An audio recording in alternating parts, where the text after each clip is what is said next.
అనకాపల్లిలో bulk drug park ఏర్పాటును వ్యతిరేకిస్తున్న స్థానికులు ఇవాళ హైవేని దిగ్బంధించారు. పనులు ఆపేయాల్సిందేనని రోడ్డుపైనే బైఠాయించారు.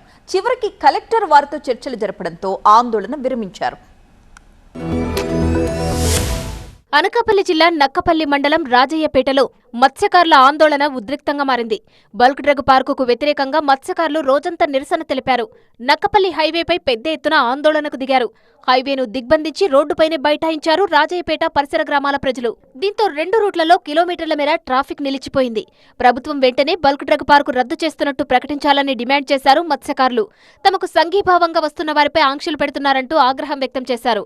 కలెక్టర్ స్పష్టమైన ప్రకటన చేసే వరకు వెనక్కి తగ్గేది లేదన్నారు మత్స్యకారులు. ఆర్డీఓ రమణ వారితో చర్చలు జరిపినా వినలేదు.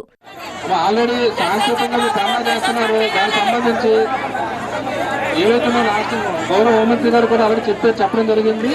కమిటీ వేసుకోమని చెప్పారు. ఇప్పుడు కమిటీ వేసుకుని నక్కపల్లిలో ఆందోళనకు దిగిన మత్స్యకారులతో కలెక్టర్ చర్చలు సఫలమయ్యాయి. బల్క్ డ్రగ్ పార్క్ ఏర్పాటుపై స్థానికుల అభిప్రాయాలు తీసుకుంటామని, విషయాన్ని ప్రభుత్వం దృష్టికి తీసుకెళ్తామని కలెక్టర్ హామీ ఇవ్వడంతో ఆందోళన విరమించారు మత్స్యకారులు.